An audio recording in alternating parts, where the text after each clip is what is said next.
I hope that my legions of Reanimates fans appreciate that even in the grips of a terrible lockdown, I'm still dedicated to bringing this episode to them.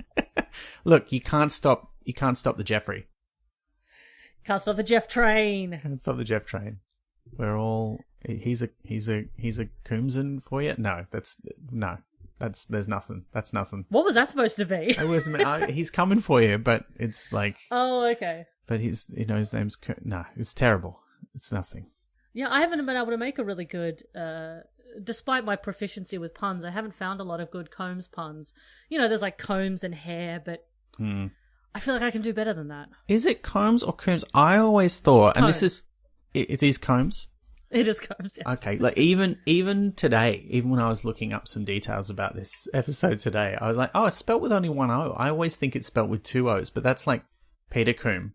Like, you know, very different. A lot of Australians probably get the two names confused. Yeah. Although now I'm thinking of a sort of a. Did you ever watch the Late Show? You know, the DGen Late Show. Yeah. And they had that thing where Mick Malloy would always get the wrong celebrity to perform something. Now I kind of want them to have got Jeffrey Combs to come in and sing a Peter Combs song. Jeffrey Combs. Sorry. I'm sorry, Jeffrey. I'm getting your name wrong. Oh, and he'll definitely be listening to this and be deeply offended. I'm such a fan. I don't want to get his name wrong. He's so great. He is great. Thank you. Speaking of great, yeah. Ben McKenzie, welcome to Reanimates. Look how seamless that was. That was amazing. I'm very well. Also, thank you. That's very flattering of you to say. I'm really pleased and excited to be here. Like when I found out you were doing this podcast, my immediate I try not to have this reaction, but my immediate reaction was, how can I get on this show? I want to talk about Jeffrey Combs. So this episode is another one-off for a series, which is always hard to do because it's coming into a series that's already well established. And if you're not already a fan of the series, it can be hard to play catch-up. It's Season 1, Episode 16 of Babylon 5, called Eyes, which I'd never seen before I watched this episode. I'd never seen a single episode of it.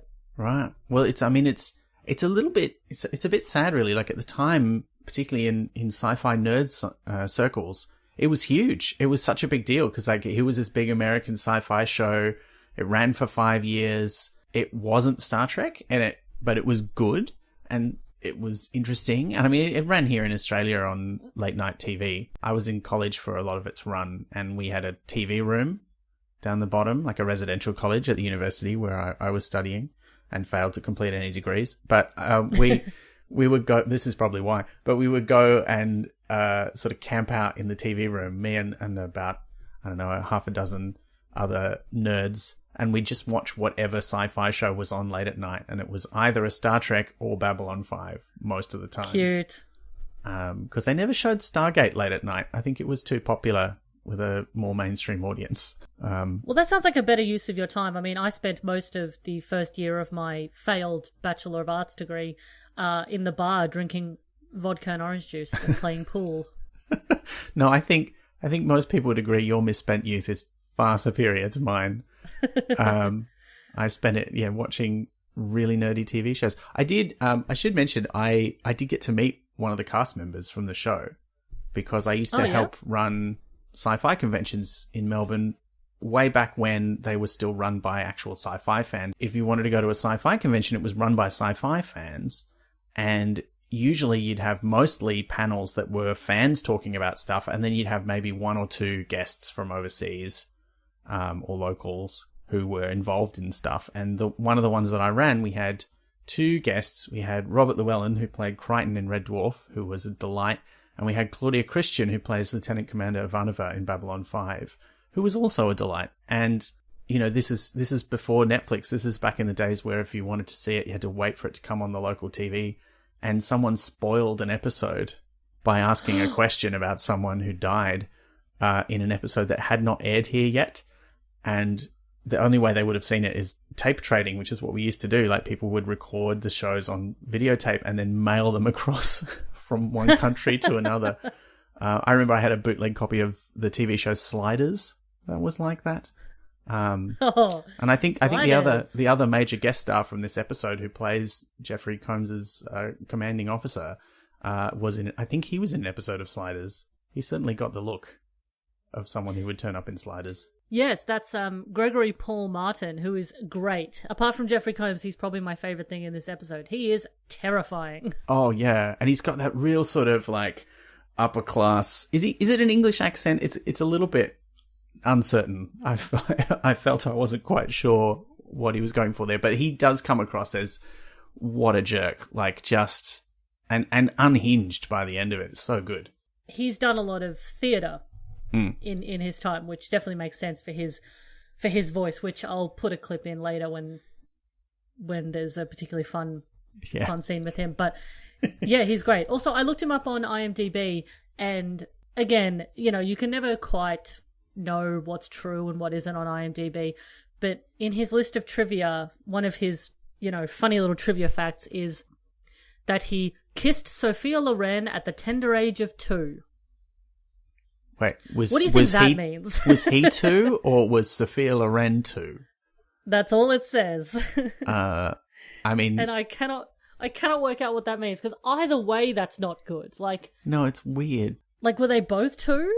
And there was oh, look, they're cute, I mean, I think, like, well, look, I mean, either way, it could be okay. Like, maybe if you're kissing a baby, that's usually all right, right? I mean, you can't. There's some issues around that, of course, but to phrase it that way in the trivia, it's like, I made out with Sophia Loren. She was a baby, but it was still sick. Did he put it that way, or is that like some anonymous IMDb user has entered that trivia and put it like that? I imagine someone has just put it in there. Because I don't really like the phrase tender age. I think that makes me feel a bit gross. Yeah. So are you much of a Babylon 5 fan? Yeah, I loved it when it was on. I got really into it. And I think when we were watching it on TV, because it aired here probably, what's this episode's from 94. So I think it aired here not that long after, like it was within a year of it being on in the US. So it was kind of like right at the end of, this will show my age, right at the end of high school, start of university for me. So I was peak nerd period and I was really getting into all this stuff. And I don't think I ever joined. There was a local fan club. I don't think I went quite that far, although I liked those guys and they had a lot of cool things to say. But I really, really got into the show. It was great, And one of the big things about it was it's not episodic, so it's not like Star Trek where it's like an adventure of the week. It was a little more like the X-Files or the Buffy, and it was kind of part of that move of genre television towards longer ongoing storylines. And this, I mean, the famous thing about Babylon 5 is the guy who created it, J. Michael Straczynski, who's gone on to be a big comic book writer and write for films and all kinds of stuff. This was his big sort of passion project at the time, and he planned out the whole story of the whole show for 5 years in advance. He knew exactly where it was going, and he drops all these little hints even at this stage in the first season. And watching it again, so I'm watching it again through for the second time all the way through, because I never owned it on DVD or video back in the day, and it's just been re-released, like a new remaster on digital recently. And watching it again and knowing where it's going and watching this first season and seeing all those little hints, it is fun, and it's great. Yeah, I think that I don't know if maybe that's why I never got into sci-fi TV when I was younger, but I think I prefer the Monster of the Week stuff. Mm-hmm. I'm not sure why that is. I think I like things to keep moving. Maybe I'm a little bit impatient that way. But that's one of the things I love about the X-Files. Like, I find the reliance on the arc in X-Files to be very frustrating sometimes, because sometimes the reliance on the arc ends up being to its detriment. It's like, oh, this could have been a good episode, but instead you've decided to stick with the overarching mythology, which actually isn't serving you very well at this point in the season. Yeah. So I guess it depends on the overarching arc that you have. Like, I'm watching Deep Space Nine at the moment, because another thing I'd never seen until I started this podcast. Yeah. Okay. And I'm really enjoying DS9. And yeah, I can definitely see the benefit of the, especially in the later seasons, like the long arc of the Dominion War, just because it's so rich with things that things that can happen. It can't possibly just be 1 or 2 episodes. Like, it's a big deal to these characters, so it has to be a big deal to the audience. Yeah. Yeah, and similarly, they've got that same issue in Babylon 5. Obviously they set them on a space station, so if stuff happens, they're still there and they've got to deal with the aftermath of that stuff. Whereas, on Star Trek, they're the ones that are set on a spaceship, they just go somewhere else the next week, so they don't have to deal with it. It's like Doctor Who or even the X-Files to an extent with those Monster of the Week episodes, because this week they're in Louisiana and next week they're in, I don't know, Utah, and because they go all over the country. I mean, they don't really, they go all over Vancouver, but yeah. And I agree with you though. I always preferred the Monster of the Week episodes of the X-Files. Like, I just never really enjoyed the whole alien conspiracy thing beyond about the second season. I was like, oh. And once it became more and more about that, I kind of fell off the X-Files wagon. But I enjoyed those ones because I enjoyed that you never knew what it was going to be. Like, is it a cryptid? Is it an alien?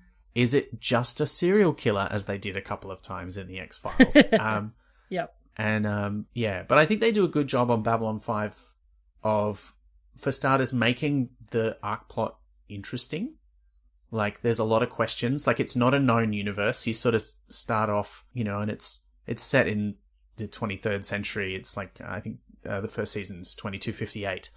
And we don't know what the history of Earth is, and you sort of find that out in dribs and drabs as you go. You find out more about all the aliens.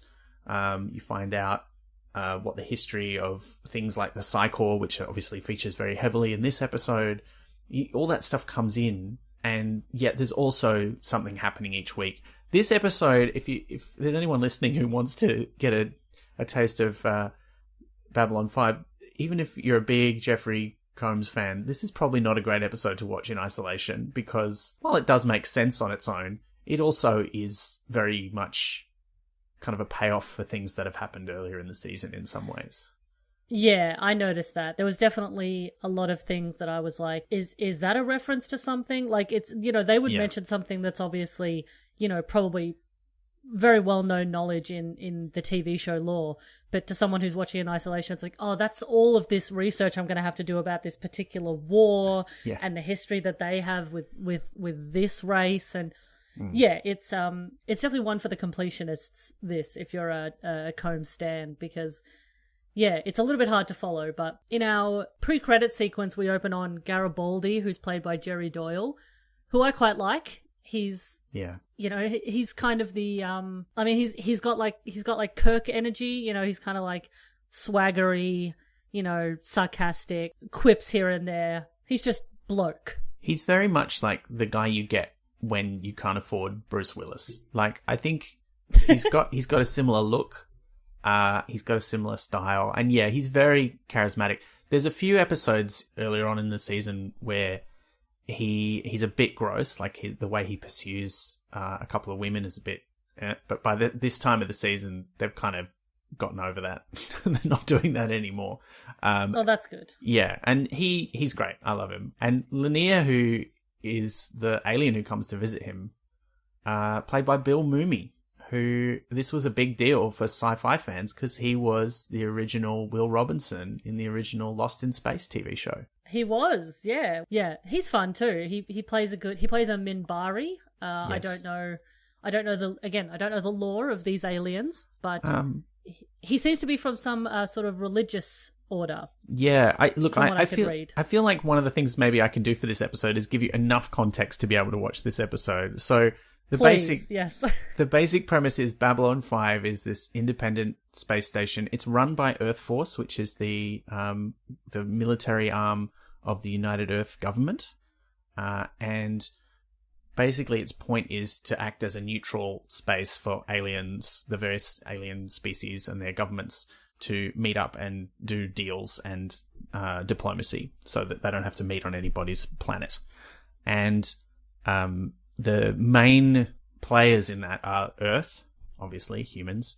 And it's really like they kind of serve as allegories to like Earth governments, like to countries on Earth. So you can think about the Earth government in Babylon 5 is more or less America, but also kind of a bit the UN.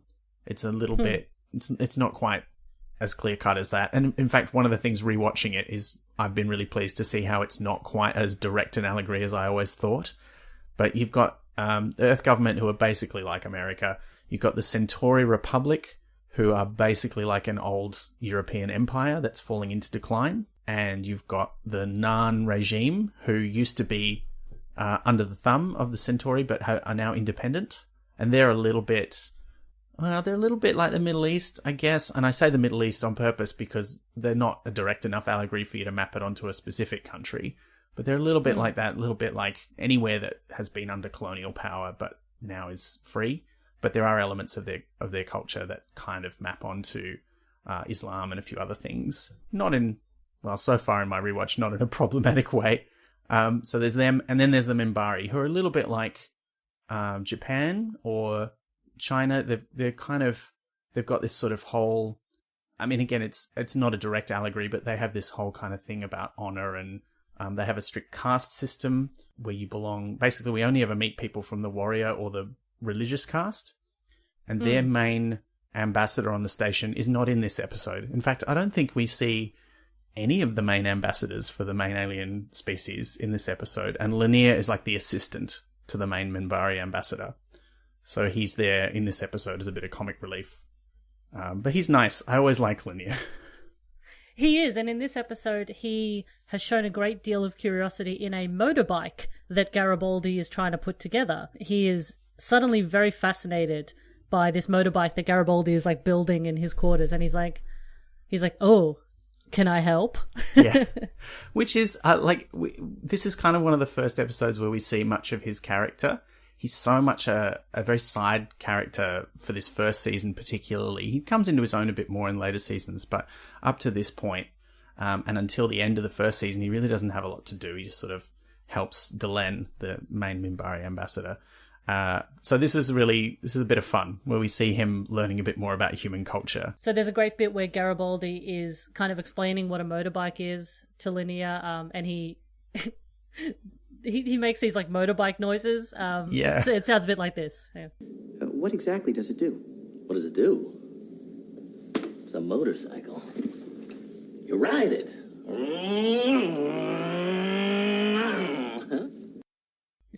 So it's like, open up with like a little bit of a comic relief open, basically until we start getting into the serious stuff. And we meet Jeff Combs pretty soon after. Yeah. After the motorbike. Before the credits even. Yeah, he's playing Harriman Gray, who's a telepath. Mm. He's having this shady-sounding conversation with a shady character with a scar on his face. It's all terribly Shakespearean. Yeah. Oh. And it's like, oh, where's that going? Basically, there's this conversation about trying to keep arms dealings off of Babylon 5. Yeah. Yeah. Yeah. And so the higher-ups obviously think that this creepy man is trying to deal in arms because he's walking around Babylon 5 trying to get information from people, especially about Garibaldi and Sinclair, Sinclair is the captain? He's the commanding officer for the station, yeah. And, well, it's not really a spoiler. He gets replaced in the second season and for the rest of the show. And everyone used to joke that Sinclair was kind of a bit boring and a bit cardboardy. But actually, on rewatching the first season, I really like him, and I'm kind of sad to see him go. I also really like the guy they bring in to replace him, but he gets some important stuff. And this season, you were talking about how there's stuff that, you wouldn't necessarily know what's going on, but there's a whole story arc with his connection to the Minbari, because the other important bit of backstory is there was an Earth Minbari war. The Minbari were one of the first alien species that humans made contact with. They fucked up that first negotiation or that first contact, and there was a war because they misinterpreted something the Minbari did as hostile. They opened fire on that Minbari ship and they killed the great leader of the Minbari. And so the Minbari led a holy war of retribution, and they were vastly technological superior to the humans. And then one day, for reasons that they have never explained, they stop fighting and surrender. And everyone's like... oh. That is so Earth. Yeah, Sinclair is played by Michael O'Hare, not Scott Bakula. No. The creepy guy we find out is Ben Zane, who's Gregory Paul Martin, as we talked about before, the guy who's been bloody making out with Sophia Loren his whole life, apparently. Since he was 2. Yeah. Yeah. Yeah.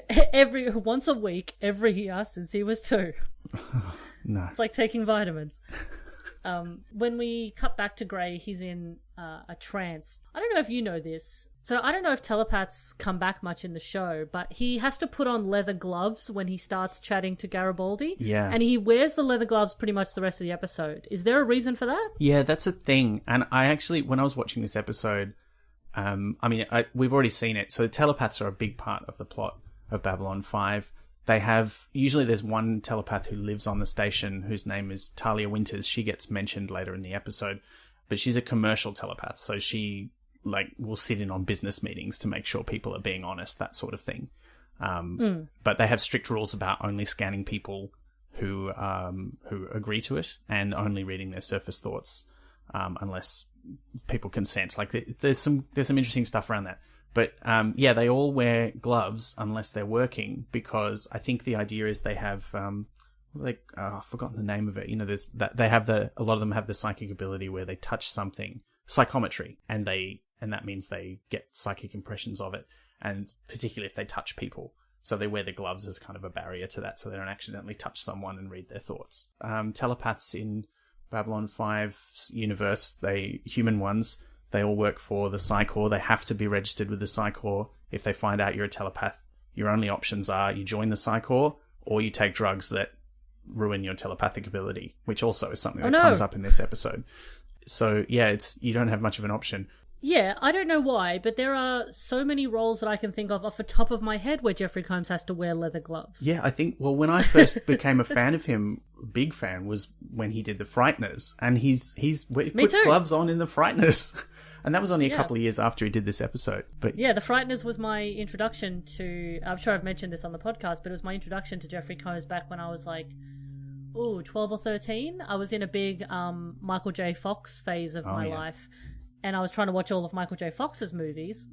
And Jeffrey Combs's role in that stayed with me for years. I was always I love that movie. And the guy that plays Milton, fuck, what a performance.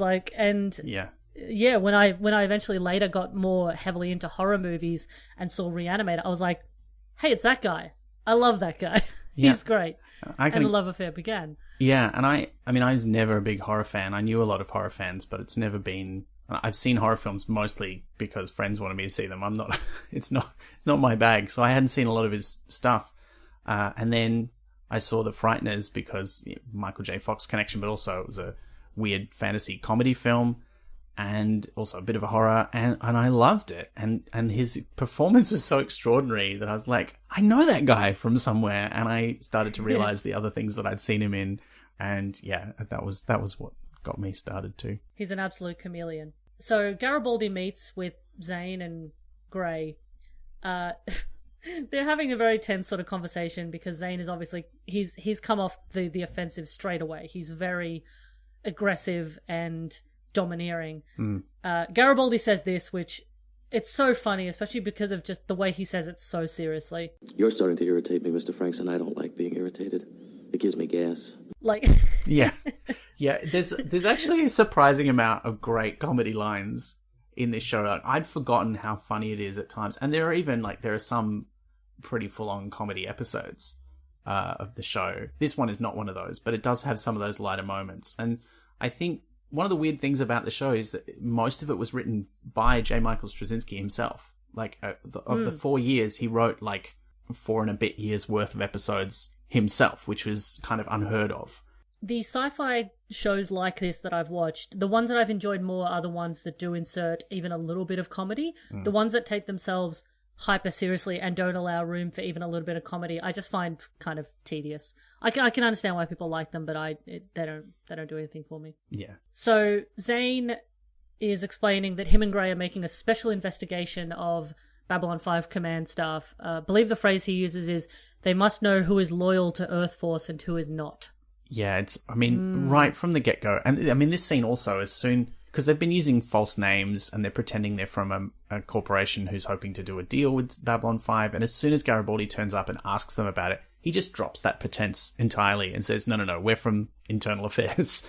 And Yeah, they're full on. But from the start, the language that he uses, you're just like, this guy is bad news. He's talking about loyalty, wants to scan people's minds with his telepath friend. Like, he's not. He's bad. He's bad. Oh, yeah. You would not hire this actor to play a nice guy. No, or give him the big scar on his face. Which, yeah, I mean, look, it's an unfortunate cliche, the association of anything that makes you less physically beautiful, in inverted commas, with being evil, but that trope is in full deployment here. Yeah. Garibaldi makes an Abbott and Costello reference, which A, Gray really enjoys, but B, like, do you think how Abbott and Costello are going to survive another, 300 years? Yeah. I don't know. Is that the only comedy reference they have in the future? It's totally the problem with all of these shows, particularly the ones made in the 90s, where Star Trek has this in spades, so they just have this obsession with 20th century culture. And you're like, what about the 2 centuries after? Like, that's like me wandering around casually dropping references to Mozart or something. It's like, I mean, maybe there's been a very popular recent biopic about Abbott and Costello. I don't know. Yeah, it's difficult because if you make up references, they do actually later on, they introduce a more recent comedy duo that everybody's a fan of called Rebo and Zooty. And then they actually show up in an episode played by Penn and Teller, which is kind of amazing. Oh, that's funny.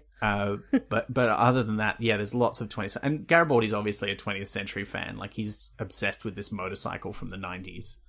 So it kind of works for him. That the others all know who it is. I think it's a lovely moment for Gray, though, that he gets the reference and finds it hilarious. Yeah, it softens him up a bit. And we do find out that he's not as bold-faced and evil as Zane is. He does endear himself a little bit in the rest of the episode. I got a question, actually, before we move on, though. If it wasn't going to be Abbott and Costello, it was going to be a slightly more contemporary reference, like maybe one from the early 21st century where we are now, who would it be? Because like the point of his line is there's obviously a couple of idiot comedians running the government for this to be happening. So who would that be now? Who would you say instead of Abbott and Costello? I mean, in Australia, we could say Abbott and Costello and it'd be a political joke, but yeah, I dated one, admittedly. Yeah, what would you say now? Scott and Josh, hey? Yeah. Hey? Oh, God. Yeah. The duos change every year. The faces change, but the nonsense is still the same. There are comedy duos and comedy groups now that, might only be noticeable as a reference to people who like comedy, whereas I feel like Abbott and Costello were so big at the time. I mean, that's a reason that we know them now. You know, there's heaps of comedy duos from the same time that have just completely disappeared into the ether. Well, they're also from a time when culture was a lot, arguably, but a lot more sort of monolithic in that, if you wanted to see a comedy duo and everyone was going to know who they were, well, they had to be in a film because not everyone was watching TV. And then when people were watching TV, it had to be the things that were big and there weren't that many of them because there are only so many TV channels. Whereas now our media is so fragmented. We see so much stuff in so many places. If I drop a reference to some YouTuber, 90% of your listeners are not going to know who they are, So yeah, maybe that is why. Yeah. I mean, if you were going to try and drag it into like Australian culture, it'd be like, this political government, it's like it's being run by the cast of Acropolis now. Yeah. Garibaldi's security password is peekaboo, which I like. Yeah, I'd forgotten that until I rewatched this. And I'm like, don't say it out loud, mate. That's terrible password security. We do meet Claudia Christian next. I think Gray goes to see her. She plays Commander Ivanova. She's great, though. I really liked her performance in this. And she is one of the things that makes me want to watch more of this show because she's super fun. Yeah, she's great. And she always gets... there's this weird thing where they really play up for some of the characters, their kind of cultural background. And, I mean, they're all American actors playing these characters, but she is Russian. And there's several times even in this episode where she says things like, oh, that's such a Russian way for things to end. And she's got this constant sort of reference back to her heritage. And this episode also, obviously it touches on her backstory. And while she is a lot of fun, she's got some tragedy in her life that comes up a lot in this episode. But she's great. She's one of the best things about the show. As I said, Gray goes to see her because she's obviously incredibly resistant to the idea of being scanned, her mind being scanned. and Gray goes to see her and basically, I guess, put her at ease. And he opens up a little bit to her about his story. This is just a little piece of his story. When I was a boy, I dreamed of being a combat pilot. I built models of every space fighter that was available. I collected squadron patches. It was all I ever wanted to be. When I was 16, I applied to Air Dome and I was accepted. And then my talent manifested itself the first month, and telepaths aren't allowed in regular military service, so I was expelled. I'm so sorry. It's not easy to have your dreams snatched away just because you're different. And I didn't take it very well. Then the Corps came. They said I could still serve in Earth Force as a Psi-Corps liaison. A boyhood dream come true. I'm in tears. It saved my life, gave me purpose again, and granted, it's not the same as your kind of soldiering, but part of a dream is better than none. Yeah. So he's very dedicated.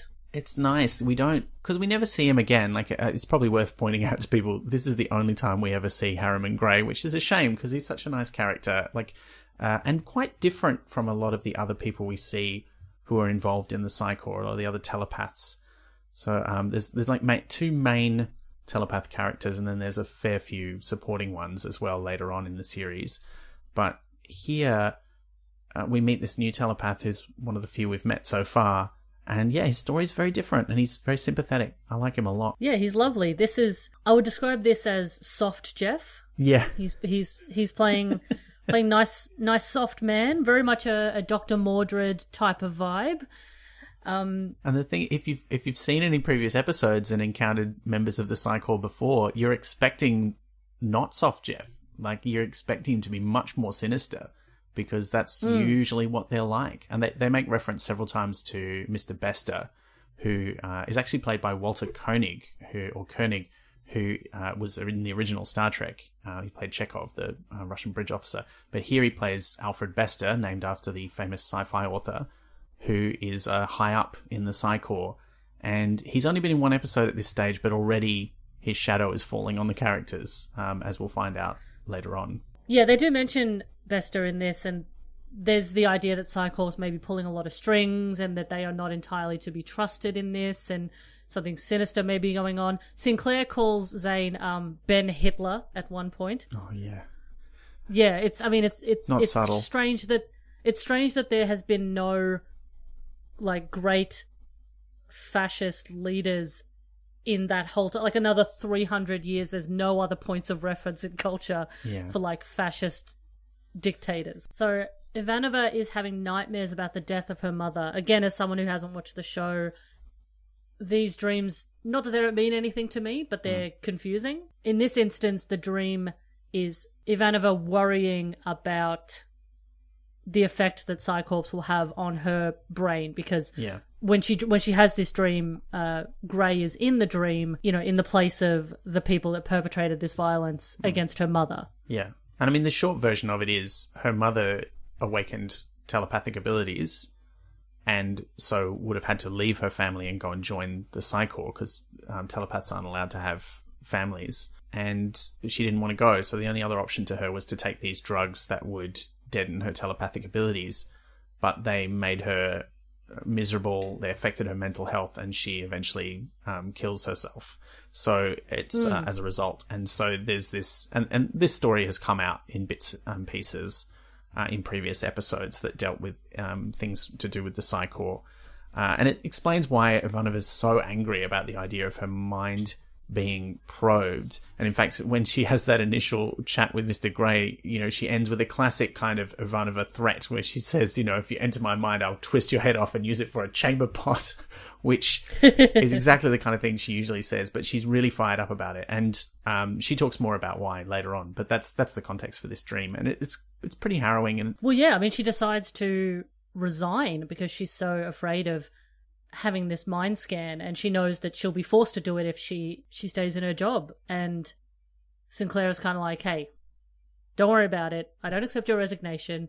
I'm going to find a way out of this. Yeah. You'll be fine. Yeah. So things seem fine for a few minutes. Yeah. Yeah, that's about how long it lasts, yeah. After another very intense meeting, Gray again goes to find Ivanova in the bar the ship's bar. I don't know how big Babylon 5 is. I don't know if there's like huge. a lot of bars. It's huge, but the place. So they talk about a lot. This place called the Zocalo, which is kind of like a marketplace, and then there's all these like bars and stuff around that area. And there's like one bar that they always go to because they couldn't afford to build 16 different bar sets. But yeah, so she's in the bar, which does have a name. It's like Quark's bar. You're always going to find who you need there. Yeah, I always wonder about that. Like, Deep Space Nine isn't that big. I imagine it's big enough to have more than one bar. Why would you go to another bar? And you can go to Quark's. I don't know. Maybe Quark just always crushes the competition whenever a new bar tries to open I up. think that's probably the answer. Whereas on Babylon 5, you do occasionally see some other establishments. He's kind of going on purpose because they have that whole meeting where they're going to have the interview with Sinclair, the first interview, and Sinclair has found a loophole, which means you're not allowed to scan me. And so Gray gets sent away. And he's kind of very, again, sympathetic there. Like, he's okay with this. He's like, yeah, I think Sinclair's right. And then he goes off and ends up in the bar meeting Ivanova. Yeah, where he has a chat to her and reveals to her that he has no fondness for Zane and that he worries that Zane is also operating outside of the legal guidelines of in this position. Because Zane there's no subtlety to this character, which is fine because he's the villain of the piece, but he is just up and down, fucking people over. He's a fascist. He's absolutely a fascist. Yeah, he is just straight up and down evil, which is fine. If you're only going to spend 40 minutes with one character, you've got to get to their point quickly. Yeah, there's a nice scene even before Sinclair turns up, just before this, where Gray is still like saying, "Oh, well, I can't do deep scans, like unless I can only see if someone's telling the truth about a question that you're answering them." And he's just like, "Don't be so naive." And that's when the first mention of Mr. Bester crops up. And there's that nice, Combs does this great thing where he's being like efficient and he's being the sort of creepy telepath on one level, but he's also being very human. And again, this is very different to what we've seen from a lot of the telepath characters, particularly the ones who've come to the station from Earth, where it's insinuated that the Psy-Corps has got a lot of influence on Earth behind the scenes. And he's much more human and much more relatable than particularly Bester and Bester's assistant, who previously came to the station. Even in conversation, when Gray is talking to Ivanova, he picks up thoughts of her mother in her mind, and she gets very upset, and he's very apologetic. Yeah. Because he's like, look, the thoughts were just very, very prominent in your mind. I didn't mean to. Yeah. I apologize. I can see that's upset you. Yeah. I really like watching the various pivots she has in this episode of boss lady threatened to shit in someone's neck, or yeah. And then the other side of, caring about her mother and also being really dedicated to her job, but also, struggling with her own moral principles around scanning. Like, she really doesn't want to have to resign her post because she cares about her job, but she's also like, yeah, but I'm not going to get scanned, bitch. All right? Yeah. Yeah. It's interesting too, like, that the other two main female characters are not in this episode. There's only 3 of them. This show is not a sterling example of how to not have a cock forest, but it's worse in this episode because she's the only one there. But she gets a lot to do, so that's nice at least. I don't often hear the phrase cock forest. It's just when there's so many, it's not just a sausage fest. It puts me in mind of such a horrible woodland area that you would have to walk through. Yes. The dick swaying in the breeze. Yeah, well, I think that's the other reason why I like it, right? Because like sausage, that could be quite nice. Like if you think of literal sausages, and you're not vegetarian like me, but that could be great. Yeah, I mean, imagine going for a beautiful walk on a gorgeous autumn day, walking through the cock forest, seeing the birds building their nests in the balls. Oh God, are they just? I don't think we want to go down this tangent too far, but is it like a tree that grows cocks, or is it just giant cocks growing out of the ground? Oh, I was picturing a cock growing out of the ground, and like the balls are at the base. For some reason, where the roots would be. Yeah, okay, that makes sense. For some reason, I always pictured it as trees, but instead of leaves, they have like dicks, which is also awful. But oh God, imagine autumn. You're walking through, getting pelted with penises. No. Okay, this is terrible. Let's get away from this as far as possible. What have I wrought? Oh, what a scene. Anyway. Yeah, so Zane gets very pissed off when Sinclair doesn't go along with the organization, and he just like decides to fucking take over. He ends up dismissing Sinclair. He's like, I'm well within my rights to take over running Babylon 5 because you're under investigation, which is insane. Yeah. I mean, none of this makes sense. Technically true.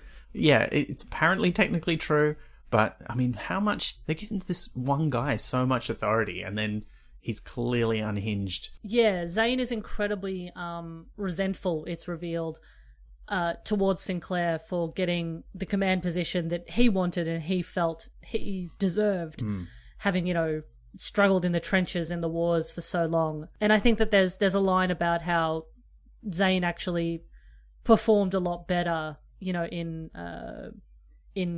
classes or testing or something, than Sinclair, and Sinclair still got the position. And he's very upset about that. Yeah. Ivanova leaves her post. Oh, yeah. And then goes to the bar and gets drunk and starts beating the shit out of everybody. And wrecks the casino.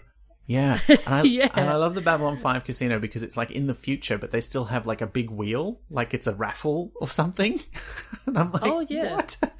Wheels are perennial. They're always going to be good use at a casino. You can do so much with a wheel. It is very frustrating with her, and then eventually Sinclair does go to the interview with Zane, with Gray obviously there to scan his brain. There's a very intense discussion around Sinclair's supposed misuse of funds or credits. Well, yeah, something I didn't understand in the sort of climax of this episode is, so Gray reveals that Zane is lying or bending the truth in this interview, and Zane starts freaking out, starts threatening everybody, and then Gray looks at Zane after Zane has slapped him to the ground, like a rude devil. Gray looks at Zane and says, "Pain," and then Zane gets like a pain in his brain. It's like or some sort of sudden headache. It's like the headache sutra in Monkey, like he said, like, ugh, and it's just enough of a distraction that Sinclair can smash the gun out of his hands and punch him in the face. Yeah. Do telepaths have the ability to actually like administer psychic pain? Yeah, so telepaths in Babylon 5 have a range of abilities, and they get given a psi rating, which is like what are you good at? And most of them are, at a basic level, they're all telepathic, so they can read other people's minds, but then also they can do other psychic stuff. Very few of them, there's a previous episode where they established that telekinesis is not usually one of the powers that they have, so they can't physically move things with their mind, or at least the few people who can do that are not very stable, like it messes them up. But they can do things like implant things in your mind or make you believe things, at least temporarily. And yeah, so he can read minds, but also he can make you think you've got a nasty headache, which is pretty bad. And but it's also insinuated like some telepaths can do much worse than that. But we've got to remember also that he's not just a member of the Psi Corps, he is a military liaison to Earth Force. So he is a psychic or a telepath from the Psi Corps who works for the military. So it makes sense that he would have learned how to defend himself using his powers. Yeah, he's not like a benevolent hippie woo-woo psychic. He's using it for military means. He's a men who stare at goats style psychic. Yeah, he's not gonna like do your tarot cards or anything at an Ishka. Yeah. Definitely not. I've got to stop making deep cut Australian references. No one's going to get them. So I'll have to introduce the American listeners to the glory of Ishka. So yes, Sinclair does knock him out quite easily. There isn't a big scuffle or anything. He's just like bomp. Yeah. Can we just talk though about the moment where, because Sinclair's kind of engineered this by turning up early and talking to Gray and he's name dropped Bester, this high up from the Psi Corps, and saying, Bester must have really liked you to give you this post, and then he's like, Gray says, I don't even know who Bester is, we've never met personally, and he's like, oh, well, he and Zane are really good friends, and that jibes with something that Zane said earlier, and so Gray is already like, what's up with this? Is this like all a fix-up? Is this not really a legit investigation? And that primes him. And then during the investigation, Sinclair's like, and of course, because of the kind of investigation this is, you should be scanning all senior officers involved. And so that's sort of how he comes to realize, as Sinclair asks questions and sort of prompts Ben Zane to sort of lose it, accusing him of, only getting the post because the Minbari liked him so much, and suggesting that he's working for the Minbari, which is not the first time that accusation has been made during the show. Gray reads his mind in that moment and has got this great line that I really love where he says, I saw more death than you could ever conceive of, but I won my battles, and I deserved this command. I deserved it! But thanks to those damn Minbari, you got it. Oh, yes. I know all about you and the Minbari, but you won't be doing their bidding much longer. I'm commander of Babylon 5 now, and all your lies won't change that. It's you who's lying, Colonel. I can feel the hatred in you. It's sick, deep, filthy. And it's a real Jeffrey Combs line reading, and I loved it. And it's almost his last line of the episode. Yeah, well, because he gets slapped out after that, and then he gives him the migraine, and then he's gone. Yeah, there's no denouement in this episode. There's this scene of the final interview, and then we cut to the fluffy comic relief scene at the end of Garibaldi and Lanier on the motorcycle, which Lanier has finished. We haven't talked about this subplot, but basically Lanier says, I'll help you with it, and then he finishes building it, and then Garibaldi's really annoyed because he wanted to do it himself, but then he has to admit that Lanier's done a really good job, and he's still got a finished motorcycle. It's very cute. It's very silly. Yeah, they just ride a motorbike through the ship, through the halls of what is probably a very busy ship. Yeah, it doesn't seem safe at all. That's the end. Like, we don't even get a goodbye scene for Gray, even though he's, revealed himself to be, a good guy by the end. I mean, I was sad about that when I watched it again for the first time. I was like, wait a minute, what, is that it? He's gone? Where? Yeah. And then he never comes back. It's kind of a shame. And that's the episode. Yeah, and there's a great website. If you get interested in Babylon 5 and you want to watch it, there's a great website called The Lurker's Guide to Babylon 5, which was because this was one of the first shows. This is 1994, and so this is one of the first shows where there was a big internet sort of stuff going on while the show was on TV, and rare for the time, J. Michael Straczynski, the writer, was going on the news groups and the forums replying to people's questions about the show.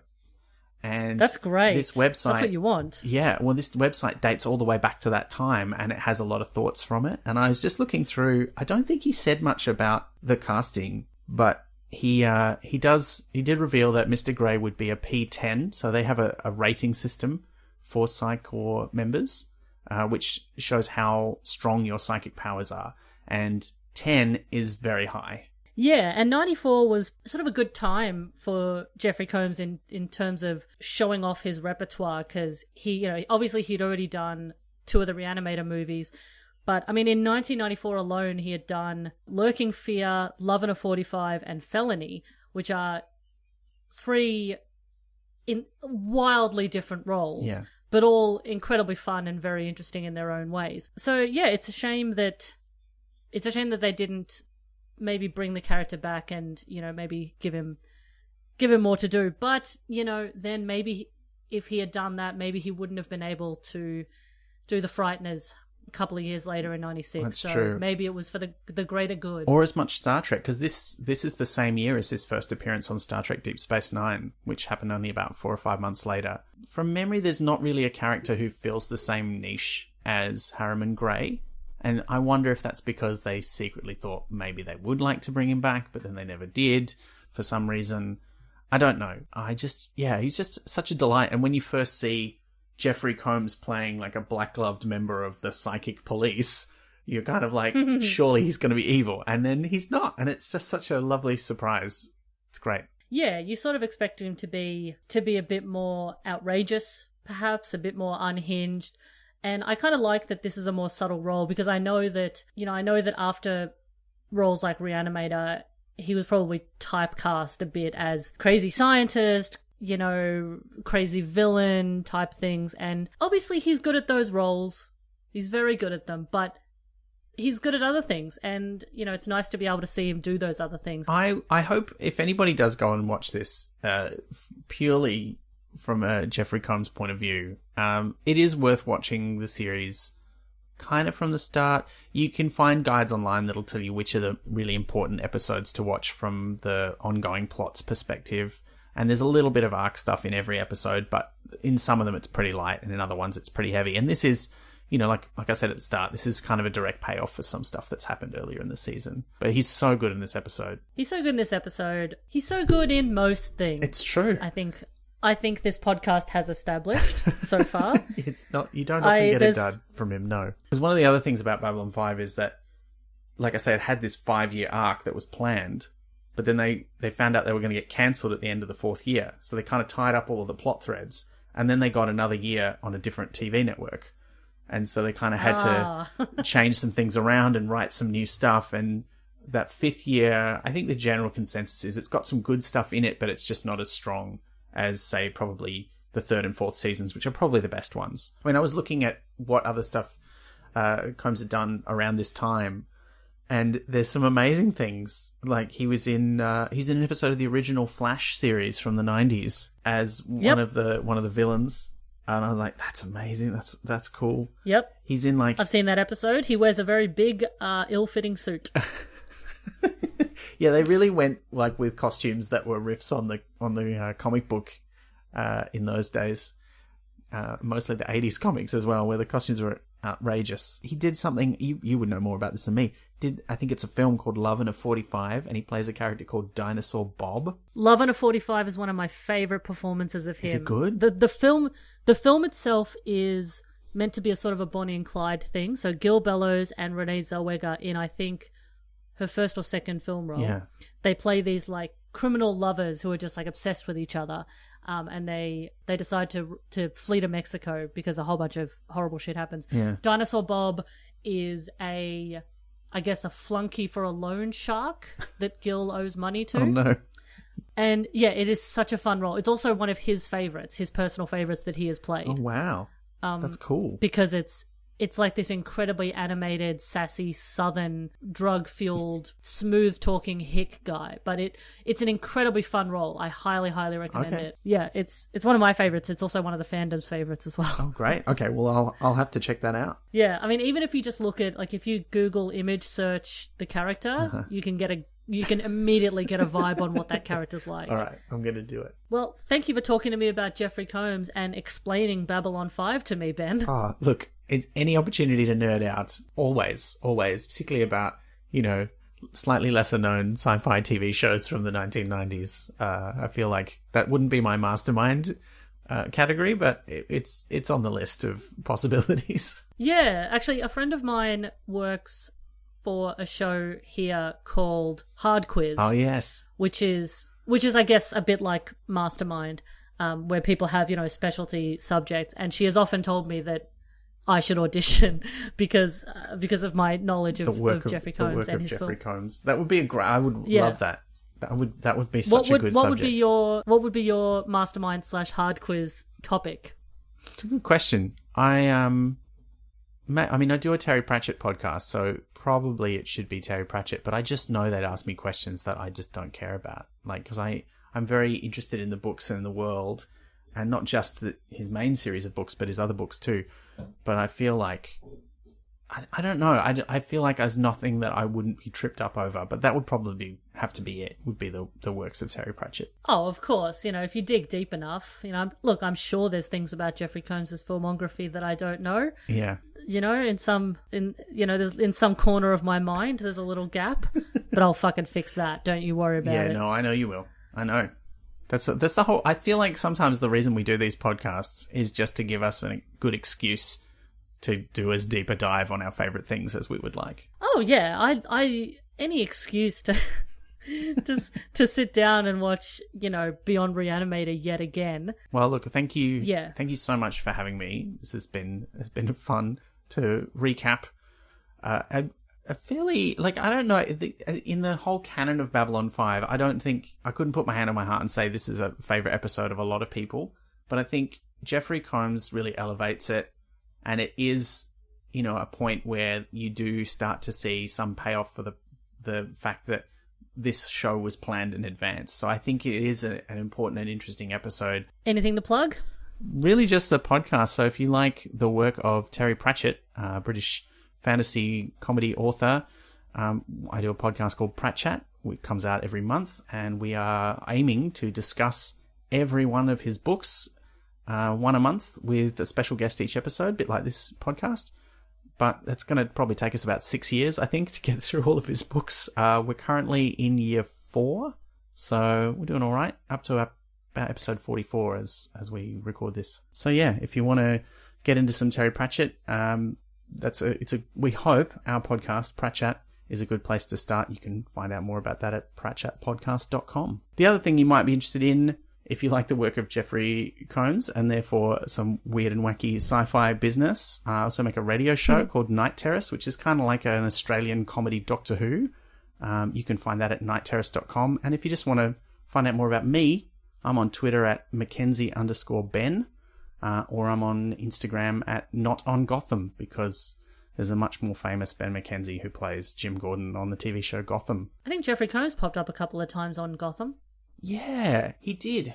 I'm trying to remember. I think he played like an office manager, I think, of some sort. Yeah, that's right, he did. But Gotham's such a weird show because it's like Batman before Batman. There's so many things that happen where you like think that there's a character, but it's not who you think it is. And yeah, he plays an office manager. I think it's in like one of the really early seasons as well. And I'd forgotten that. But I do love that show. It's so over the top and ridiculous that Jeffrey Combs just sort of slots right in there.